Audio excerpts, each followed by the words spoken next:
Kita beralih ke informasi lainnya, Saudara. Polisi menyatakan pemuda asal Dayakolot, Kabupaten Bandung yang diduga menjadi korban tindak pidana perdagangan orang atau TPPO sudah bebas. Saat ini korban sudah berada di KBRI Phnom Penh di Kamboja. Rizky Nur Fadilah, remaja 18 tahun asal Dayakolot, Kabupaten Bandung, Jawa Barat yang menjadi korban TPPO, saat ini sudah berada di KBRI Phnom Penh. Kasat Reskrim Polresta Bandung, Kompol Lutfi Olot Gigantara bilang saat ini Rizky sudah berada dalam kondisi aman dan berada di KBRI. Polisi masih menunggu kabar terkait proses pemulangan Rizky ke tanah air.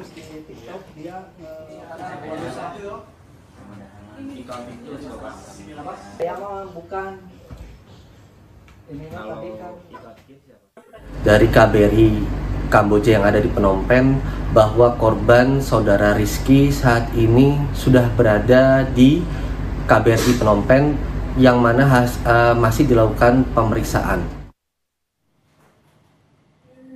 Gubernur Jawa Barat Deddy Mulyadi memastikan tetap akan berkoordinasi dengan Polda Jawa Barat untuk penanganan kasus dugaan TPPO yang diduga dialami Rizky Nur Fadilah di Kamboja. Pemprov Jawa Barat juga memastikan akan menyiapkan biaya untuk pemulangan Rizky.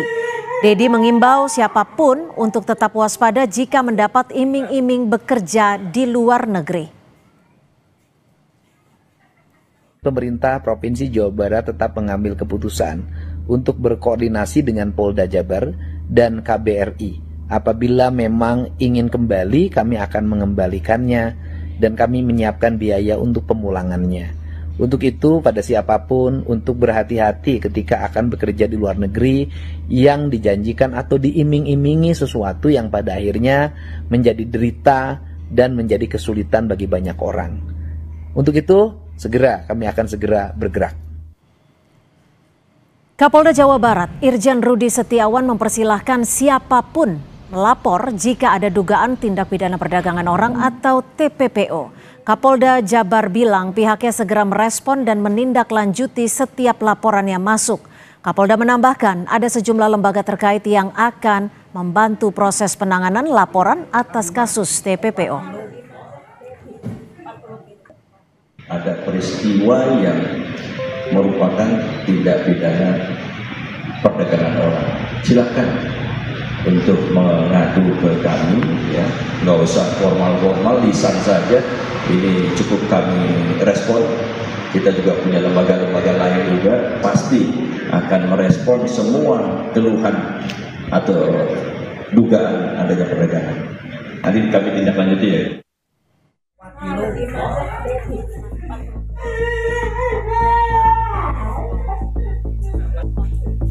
Keluarga Rizky Nur Fadilah, warga desa Dayakolot, Kabupaten Bandung, Jawa Barat, harap cemas menunggu kabar dari pemuda yang berprofesi sebagai pesepak bola yang tidak kunjung kembali usai 2 pekan meninggalkan rumah.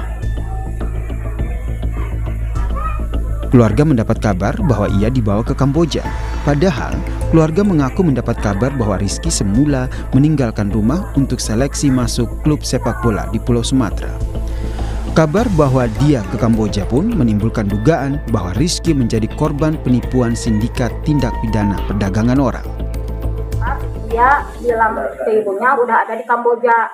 Nah, dari sana kami bingung kenapa anak ini katanya mau ke Medan udah ada di Kamboja. Terus udah itu kami pun laporan ke sana ke sini. Saya laporan langsung ke Disnaker bersama Pak Lurah. Dan jajarannya langsung diantar sama Pak Lurah ke sana. Dari pihak Disnaker, alhamdulillah ada baiklah penanggapannya. Katanya ya tunggu karena mungkin ya tidak menyalahkan, kan yang diurus bukan hanya 1 orang mungkin. Kabar soal Rizky yang diduga menjadi korban perdagangan orang saat ingin menjadi pesepak bola di Sumatera pun mengundang simpati sejumlah pemain timnas. Lewat akun media sosial, mereka meminta dukungan untuk menyelamatkan Rizky, seperti yang terlihat pada akun media sosial Asnawi Mangkualam dan juga Rizky Ridho. Usai pemberitaan soal dugaan jadi korban TPPO di Kamboja viral, Rizky Nur Fadilah pun muncul dalam video klarifikasi yang mengatakan dia dalam kondisi baik di Kamboja dan minta dipulangkan ke tanah air. Tidak pernah Itu kemauan saya sendiri, tidak ada paksaan. Dan di sini saya baik-baik saja, kondisi saya aman. Tadi saya sudah dikasih makan. Itu bikin cerita karena saya ingin pulang cepat. Meski demikian, pemerintah Jabar pun tetap mengambil tindakan untuk berkoordinasi dengan Polda Jabar dan KBRI. Pemerintah Provinsi Jabar siap memfasilitasi kepulangan Rizky Nurfadilah. Tim Liputan, Kompas TV. Lalu seperti apa perkembangan terkini terkait proses pemulangan dari Rizky Nurfadilah dan benarkah Rizky menjadi korban tindak pidana perdagangan orang? Kita akan bahasnya bersama dengan Kapolda Jawa Barat periode 2016-2017 Irjen Purnawirawan Anton Carlyan. Assalamualaikum Pak Anton, semoga sehat-sehat selalu. Waalaikumsalam warahmatullahi wabarakatuh. Ya, Pak Anton, ini kita mengetahui bahwa TPPO semakin marak dan juga banyak korban yang tergiur dan kemudian ini diduga sindikat yang selalu berada di Kamboja. Seperti apa Anda melihatnya bahwa ini menjadi modus yang terus terjadi? Ya, memang namanya TPPO itu adalah tindakan perdagangan orang atau di dalam bahasa sehari-hari perbudakan modern lah gitu kan. Ya memang saya dulu sebagai Kasubdi Trafficking in Person atau TPPO di Mabes Polri, dan kejahatan ini merupakan extraordinary crime, yaitu kejahatan yang terorganisir. Nah, apalagi ini kejahatan internasional ya, dan serious crime.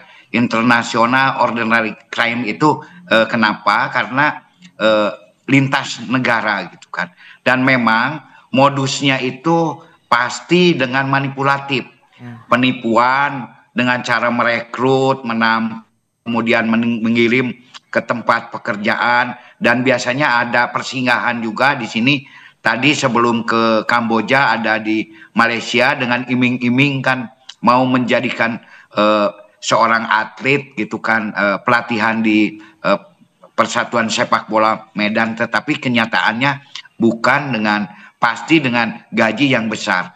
Dan biasanya kalau ke luar negeri pun juga ini yang pernah terjadi beberapa waktu yang lalu, bisa dijadikan untuk penari, duta budaya, kemudian juga sebagai pengasuh keluarga. Tapi ada yang lebih sadis lagi, malah di sana itu nanti mereka ini kenyataannya dieksploitasi. Nah, inilah perbudakan modern, dipaksa, diisolasi, disekap, tidak bisa kemana-mana. Nah, ini pun juga katanya kan disekap, disuruh untuk ya mencari orang-orang dari RRT konglomerat yang kaya-kaya. Nah, ini tata caranya bagaimana seolah-olah menjadi seorang wanita. Nah, ini memang sering terjadi. Bahkan yang lebih hebat itu kan ada lagi, yaitu penjualan organ.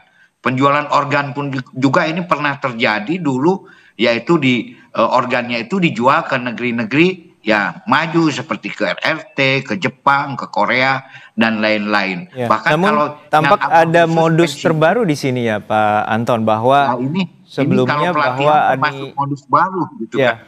Enggak, artinya baru, gitu kan. Korban ini merupakan seorang atlet yang masih belia, usianya baru 18 tahun, dan kemudian seorang kiper yang pernah diklat di Persib Bandung. Dan ini modusnya adalah mengiming-imingi bahwa korban bisa masuk dalam salah satu klub, namun kemudian dia dibawa hingga Kamboja. Dan ini merupakan salah satu kasus terbaru. Apa benar berdasarkan pengamatan Anda bahwa ini menjadi seorang atlet dan kemudian tiba-tiba harus terjerumus dalam tindakan scammer atau perdagangan orang juga? Ya betul, ini mungkin modusnya agak baru. Memang setiap saat trafficking in person ini atau TPPO ini selalu mencari modus-modus yang baru gitu kan. Dan ini salah satu modus baru yang pernah terjadi di Indonesia untuk direkrut dalam sebuah klub besar. Karena kalau yang lama-lama ya seperti tadi gitu, bahkan ada pesanan pengantin khususnya untuk daerah-daerah, mohon maaf ini di Singkawang gitu kan. Pura-pura di sini dinikahi, setelah itu dibawa ke luar negeri, setelah di luar negeri ya dipaksa untuk bekerja di tempat-tempat hiburan, bahkan bisa dieksploitasi sampai eksploitasi seksual gitu kan gitu. Nah, ini memang agak unik juga, memang sebuah modus baru ini, makanya ini hati-hati sekali kepada ya masyarakat Indonesia apabila ada modus semacam ini. Dan alhamdulillah tadi juga saya dengar bahwa untuk kepulangan akan ditanggung oleh Pemda Jabar dari Pak Gubernur KDM gitu. Jadi memang betul, dan mungkin modus-modus ini akan terus berkembang.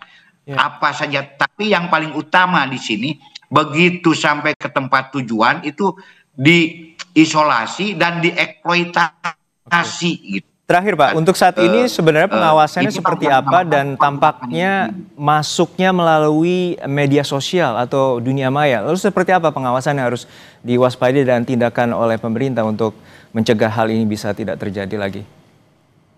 Ya memang untuk pengawasan media sosial ini salah satu kemarin juga saya menyampaikan agar media sosial ini, setiap media sosial yang ada di Indonesia ini ya identitasnya itu harus jelas, karena sekarang ini banyak sekali media sosial yang identitasnya itu bodong gitu kan, tidak anonim jelas lah ya Pak. Sehingga dengan adanya sebuah identitas yang jelas itu bisa diawasi. Kan di dalam dunia cyber juga ada patroli cyber. Nah apabila dianggap ada hal-hal yang mencurigakan, misalkan rekrutmen tenaga kerja atau lain-lain, judol atau apa saja yang kira-kira melanggar hukum, ini sudah bisa segera terdeteksi. Sama juga seperti sekarang Google lain-lain, apabila ada kata-kata kotor kan langsung kita ini di drop gitu kan, dikeluarkan. Itu salah satu. Jadi ditingkatkan adalah cyber patrolnya, baik dari kepolisian. Patroli siber harus ditingkatkan, dan juga untuk saat ini alhamdulillah posisi dari Rizky juga sudah dalam polisian maupun pemulangan dari dan juga proses KBRI campaign untuk dipulangkan kembali kepada keluarganya di Bandung Barat, Jawa Barat. Terima kasih sekali lagi Pak Anton Carlian, mantan Kapolda Jawa Barat, telah berbagi perspektif bersama kami di Kompas Petang.